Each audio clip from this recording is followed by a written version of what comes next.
Sirach 13. Kung muhikap ka og bulit, mutapot kini kanimo og kun makigkuyog ka sa garbuso nga mga tawo may sama kara gayud kanila.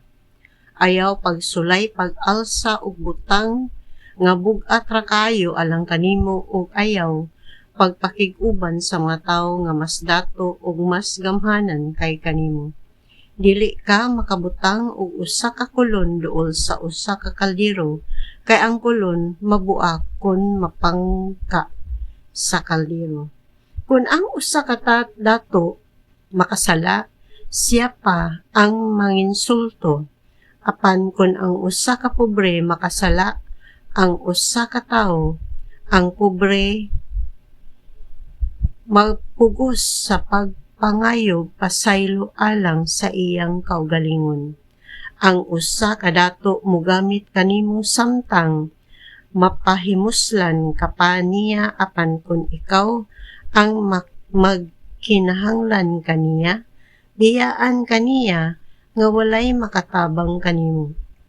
Mutipon siya kanimo pagpuyo samtang aduna kapay kabtangan ug malipay siyang magpahimulos niini hangtod nga wala kanay nahot. Kung magkinahanglan siya kanimo, linglahon kaniya pinaagi sa iyang mga pahiyom ug mga pulong nga maayo ug makalipay. Mangutana siya, aduna ka ba'y kinahanglan? Pakanon ikaw niya hangtod maulawan ka sa katapusan sa diha nga mahutdan ka na niya sa makaduha o makatulo kahigayon, katawan ikaw niya. Unya, kung hikit-an mo siya, magpakaron ingnon siya nga wala makaila kanimo, ug mulabay lang kanimo. Pagbantay nga dili ka masayop, mahitabo nga malingaw ka sa imong kaugalingon, ug sakalit lamang, makita mo nga ikaw maulawan. Kung dapiton ka ngadto sa panimalay sa usa ka tawong gamhanan, pagbantay sa imong panglihok. Unya, sigihan ka na niya pagdapit. Kung ipugos mo ang imong kaugalingon diha kaniya, ibutyag niya ang imong matuod nga kahimtang. Sa laing bahin, kung magpahilayo ka niya, kakaniya, malimot siya kanimo.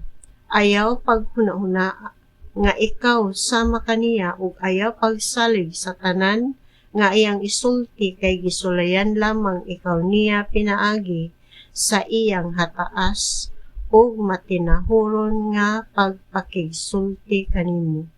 Kung ang usa ka tawo dili makatago og mga sikreto, siya walay kaluoy. Dili siya magpanuko pagpasakit kanimo o sa pagpabilanggo kanimo. Ampingi ang imong mga sikreto alang sa imong kaugalingon o pagbantay pag-ayo kay kanunay ikaw nga naglakaw diha sa peligro. Ang tanang matang sa binuhat mas mahigugma sa sama kaniyag matang o ang mga tawo sama usab niini. Maingon nga ang mga mananap nga mga managsama magkapundok.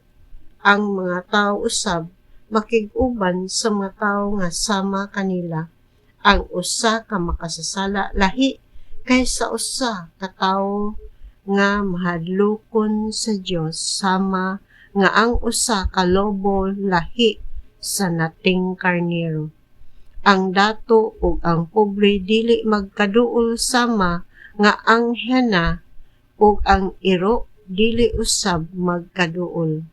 Ang dato mangayam sa pobre sama nga ang mga leon mangayam sa mga ihalas nga asno diha sa kaumahan.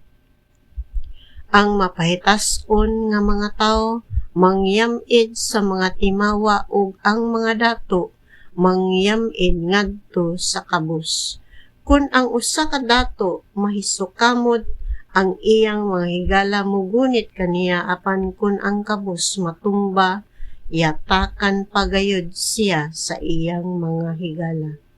Kun ang usa ka dato masayop, may daghang mga tawo nga manalipod kaniya ug magpasabot sa tanan nga mga butang nga wala gayud tingali niya masulti. Apan bantayi, kun maoy masayop ang usa ka pobre, wala siya'y laing madawat gawas sa mga saway, bisan kun ang iyang isulti may katarungan. Walay mamati kaniya. Kun ang usa ka dato musulti, ang tanan mohilom ug ila siyang dayigon hangtod sa kapanganuran tungod sa iyang gisulti. Apan pasutia ang usa ka tawong kabus ug ang tanan moingon, kinsa man kana siya? Imudmod nila siya kun mahisukamod siya. Walay dautan diha sa pagkadato basta wala ka makasala sa pagkabot niini. Apan dili usab sala ang pagkakabus. Ang mga dili Diosnon lamang maoy naghuna-una niini. Ang anaa sa imong kasing-kasing mo'y makapahimo sa imong panagway nga malipayon o masulubon. Kung gibati kag kalipay, makita kini sa imong panagway bisan ug ang paghimog mga sanglitanan nagkinahanglan og halalom nga panghuna-huna.